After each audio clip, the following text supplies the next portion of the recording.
Have you ever wondered what secrets the darkness holds? What if a simple object could show you things that were never meant to be seen? We're not talking about ghosts or spirits. We're talking about something far more tangible, far more terrifying. This is a story about a flashlight. But it's not just any flashlight. This one doesn't just cut through the blackness. It reveals the last desperate moments of those who have vanished without a trace. It paints a picture in the air, a glowing, ghostly echo of a final breath, a final step. Imagine finding this object. You pick it up, feel its cold metallic weight in your hand. You flick the switch, expecting a simple beam of light. Instead, you see something impossible, an outline, a shimmering, ethereal shape, hanging in the empty space right in front of you. It's the shape of a person, frozen in their last act before they were swallowed by the wilderness. This isn't a story from folklore. This is happening now. And the footage you're about to see might just change the way you look at the dark forever. What would you do if you held the power to see the final moments of the lost? The story begins with footage that went viral, spreading across the internet like a digital wildfire. It's grainy, shaky, and filled with pure, unadulterated panic. A hiker, alone on a remote trail, finds an old backpack. Inside is this strange, old-fashioned flashlight. He turns it on, and what he captures is the stuff of nightmares. The beam doesn't just illuminate the path ahead, it illuminates the past. It reveals a silent, glowing tableau of a person who disappeared on that very trail years ago. This footage sparked a firestorm of debate, speculation, and fear. Was it a clever hoax, a masterful piece of digital editing? Or was it something else, something real? People from all over the world have tried to debunk it. But the more you analyze the shaky video, the deeper the mystery gets. The raw fear in the hiker's voice is undeniable. We're going to dive deep into this mystery, because the real question isn't just what the flashlight shows, but what happens when you turn it on yourself. This unnerving discovery takes place on the infamous Blackwood Creek Trail.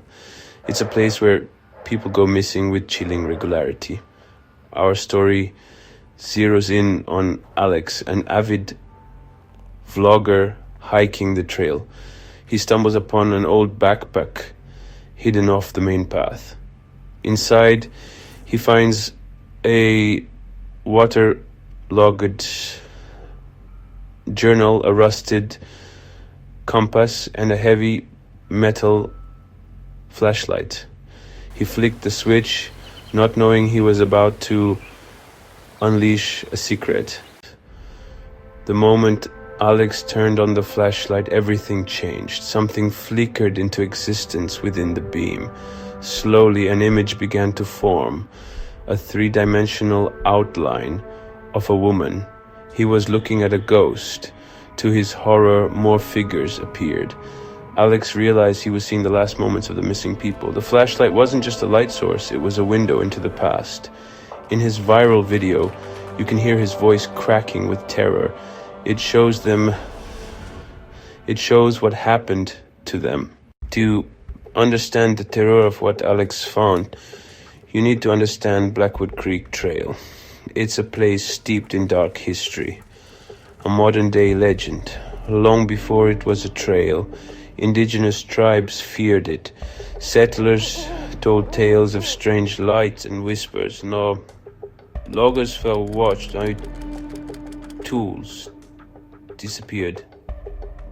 Blackwood Creek became synonymous with disappearance, a place where the veil between worlds thins. Locals warned, never enter after dusk, never leave the trail, and never go alone. The legends are chilling, but the paper trail is terrifying.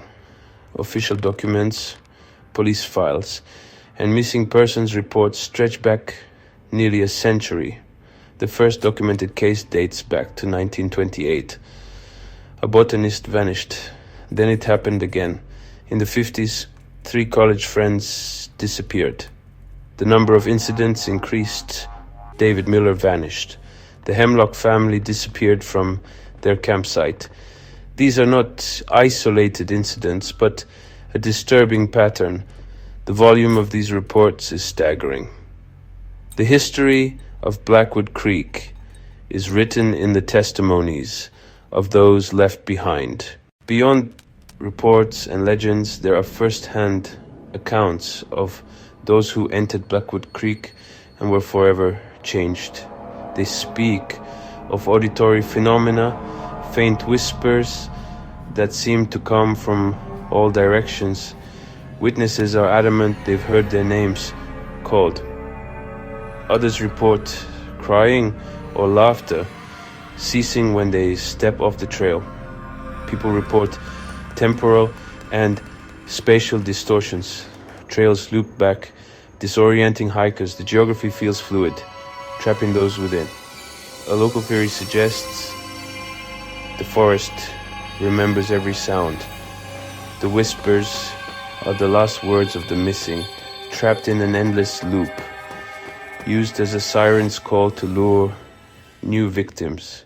Perhaps the most common and unsettling experience reported by visitors to Blackwood Creek is the overwhelming sensation of being watched. This isn't just a fleeting feeling of paranoia. It's described as a heavy physical pressure, a constant malevolent gaze that follows you from the moment you step onto the trail until the moment you leave. Hikers who have experienced it say it's a feeling of being scrutinized, of being judged by something unseen and ancient that resides among the trees. The feeling is often so intense that people have been known to abandon their hike and flee the forest in a panic without any other observable threat. This feeling is often accompanied by other strange phenomena. Sudden silence of the forest is a frequently reported harbinger. One moment the woods are alive with the chirping of birds and the rustling of small animals. The next, a profound unnatural quiet descends. It's as if all wildlife has been scared into hiding by a predator, but the predator is invisible. In this heavy silence, the feeling of being watched intensifies tenfold. People have taken photographs in these moments, and while they see nothing with their naked eye, the developed pictures sometimes show strange anomalies, unexplained mists, distorted shapes, or dark figures standing in the background. This has led to the legend of the Unseen Watcher, a local name for the entity believed to inhabit the forest. It's never been seen directly, but its presence is felt. The theory is that this entity is territorial and does not harm those who pass through respectfully and quickly, but for those who linger, who allowed, or who stray from the path, the Watcher's presence becomes more active. It begins to play tricks, to disorient and confuse, to separate individuals from their group.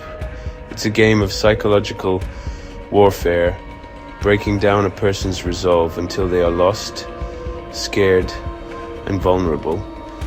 This is the environment into which Alex walked, camera in hand. He wasn't just entering a forest, he was stepping into a place with a documented history of making people disappear, a place filled with psychic echoes and governed by an unseen, watchful presence. The flashlight he found didn't create the horror, it simply provided a way to see it. It tuned into the frequency of the tragedy that had been playing out in these woods for a century. The glowing figures it revealed were not just ghosts. They were the victims of the unseen watcher, their final moments of terror captured and held by the very forest that claimed them. When Alex flicked the switch, a piercing light violated the forest's gloom. Then the impossible, something flickered, a disturbance in the beam's path, a soft, ethereal glow, and an outline began to form, a ghostly image. The shape solidified into a woman. He jerks the flashlight away, and the figure vanishes. He knew what he saw. He points the flashlight back, and she is there again. He found an answer to the trail's darkest secret. Alex's terror morphed into an obsessive need to see more. What else was hidden in the shadows of Blackwood Creek? He moved slowly, sweeping the beam with methodical precision. He was an archaeologist of the lost, unearthing tragedies buried by time. As he panned the light, another figure blinked into existence. Each new position revealed another silent tableau, another frozen moment of fear. Alex realized they were the missing people from the reports. The flashlight was showing the last recorded moments of individuals swallowed by this forest. They're all here. They're all still here. He was walking through a gallery of last breaths, a museum of disappearances. The forest had kept their secrets, and this strange torch was the key. The ghostly figures vanished, but their images seared into Alex's mind. He grabbed the waterlogged journal from the backpack, realizing it belonged to one of the figures. He managed to pry open the back cover and read the faded, frantic writing. It's not the dark. The light shows them. Another line read, "Followed me from the ridge. The Watchers, it has no face." The final entry, a desperate plea, "Don't turn it on yourself." Alex looked at the flashlight. What could be more terrifying than seeing the ghosts? The journal's warning echoed in the forest. "Don't turn it on yourself." Alex stood frozen, the flashlight heavy in his hand. Burdened by the souls it revealed. He couldn't leave, not yet. The mystery demanded answers. He clicked the light on. The glowing figures reappeared, but now he searched for a trail, not just a spectacle. If the flashlight showed their final moments, could it show what came before? He experimented, shifting the beam behind the first figure, a woman reaching for a branch. A new, fainter outline flickered. The same woman further back, running terrified. The flashlight was a spectral rewind button. He could trace their last desperate steps, reconstruct their final journey. The realization was chilling. He could follow their path, see what they saw, and maybe discover what hunted them. The evidence was there, waiting to be followed. Alex steeled himself, determined to go deeper. The forest's secrets were within reach. He stepped forward, following the light deeper into the unknown. Alex started with the kneeling man, sweeping the flashlight backward. Each shift revealed earlier moments. The man stumbling, then running, fleeing. All the figures' trails converged on the clearing. This was the epicenter. The woman's path came from the north, the screaming man from the east, all herded here. The flashlight became his tool, mapping a timeline of terror. The further back he traced, the less frantic the echoes. Confusion giving way to terror near the clearing. The forest grew colder, the silence deeper, a low hum vibrating in his bones. The pattern was clear. Something had driven them here. Their fear escalated as they neared the center. Alex realized he wasn't just following victims. He was tracing the path of their predator. The investigation was no longer about the lost. It was about what had found them, and it was leading him closer to the source. Alex traced the echoes to a dense thicket 50 yards from the clearing. The victims' trails vanished. This was where their terror began. The silence was suffocating, unnatural. He swept the flashlight, searching not for victims, but for what they'd fled. Then he saw a distortion in the air, a void that devoured light. It was a 7-foot-tall silhouette, a patch of nothingness, humanoid but featureless. The void absorbed the beam, a hole in reality itself. This was the unseen watcher, the source of the disappearances, the eraser of lives. The glowing figures weren't ghosts.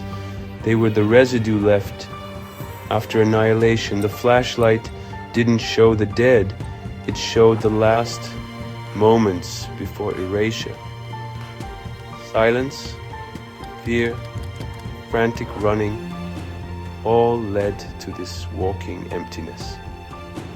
Alex stood yards from the thing that had consumed so many. Truth was more horrifying than any ghost. He was face to face with oblivion. Staring at the void, Alex understood the journal's warning. The true horror wasn't the echoes. It was the thing that made them. The void was the disease, the phantoms just symptoms. The flashlight, he realized, might not just reveal the past, it might attract the present. What if the beam was a beacon, drawing the watcher to him? Maybe the flashlight was bait, a trap for the curious. His investigation had led the creature right to him. He lowered the light. The void vanished, but he knew it was still there. The only way to see the hunter was to risk being seen. He faced a terrible choice: stay blind and hunted, or see his doom approach. The journal's warning made perfect sense now, and a new, dreadful question formed. What would the light show if he turned it on himself? The answer might be the last thing he ever saw. The silence pressed in, predatory and suffocating. Alex clutched the flashlight. The void's image burned into his mind. The warning, "Don't turn it on yourself," was now a desperate command. The light was both his only defense and his greatest danger. He was trapped.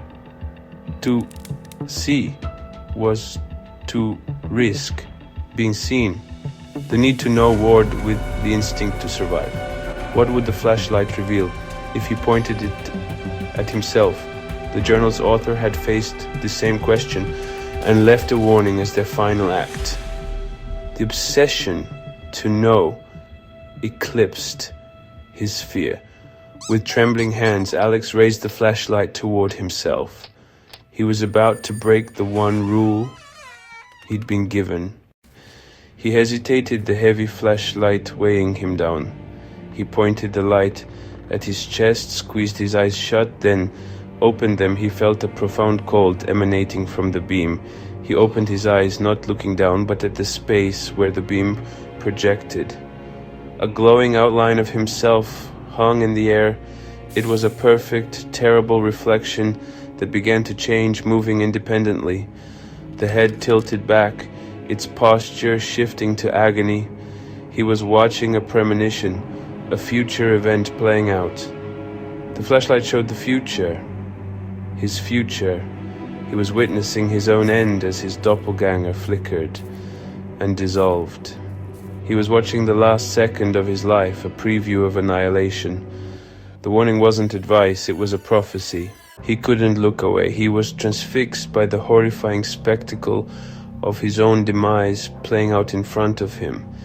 And then came the most terrifying part. Behind the fading light of his own echo, the void appeared.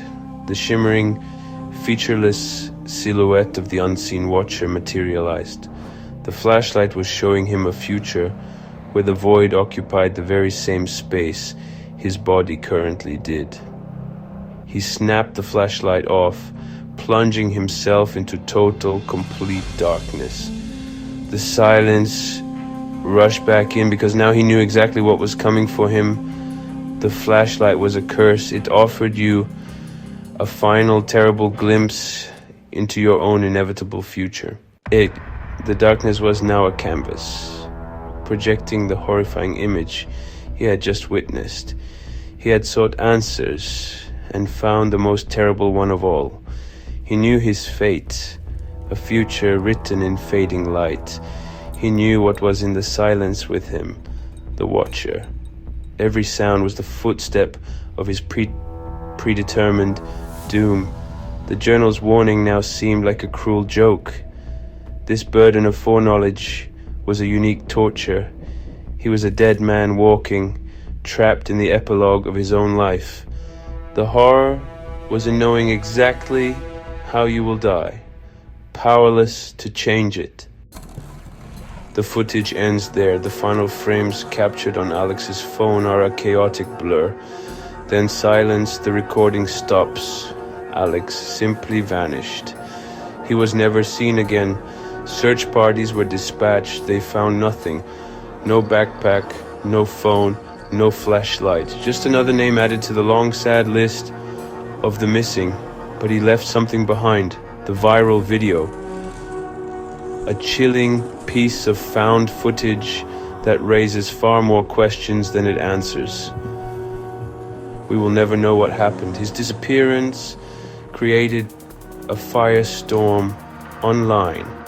He went into those woods and never came out.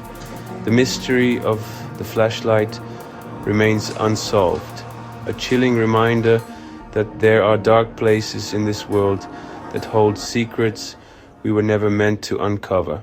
In the end, this story is a chilling cautionary tale. It's about the terrifying allure of the unknown and the horrifying price of finding the answers you seek. Alex went into the woods looking for adventure, for content, for a story to tell. He found one. He found the greatest story of all, the story of what happens in the final moments, but it was a story that he could not survive to tell. The flashlight promised illumination, a way to cut through the darkness, but all it did was reveal a deeper, more absolute darkness that lies just beyond our perception, a darkness that hungers. So the next time you find yourself on a lonely path, deep in the woods as the sun begins to set, listen carefully. Listen for the silence that is too quiet, for the feeling of unseen eyes upon your back. Think about the secrets the darkness might be holding. And if you happen to see an old, discarded object just off the trail, a backpack, a journal, a heavy metallic flashlight, perhaps the wisest thing to do is to just keep walking. Some mysteries are not meant to be solved. Some doors are not meant to be opened, because the legend of Blackwood Creek is not over. The forest is still there, trail is still open, and the unseen watcher is patient. It waits, it watches, and somewhere, hidden in the shadows, is a flashlight that doesn't just cut through the blackness, it reveals the last desperate moments of those who have vanished without a trace. It shows you the ghosts of the lost, and if you're not careful, if you give in to that irresistible, terrible curiosity, it might just show you something else. It might show yourself vanishing. The question we are left with is the one we started with, but now it carries a far heavier weight. What have you found this object? Now that you know the truth, now that you've seen the footage and heard the story, what would you do? Would you have the strength to leave it be? Or would you pick it up, feel its cold weight in your hand, and with a trembling finger flick on the switch? What secrets are you willing to risk everything to see? Be careful what you search for in the dark. You might just find it.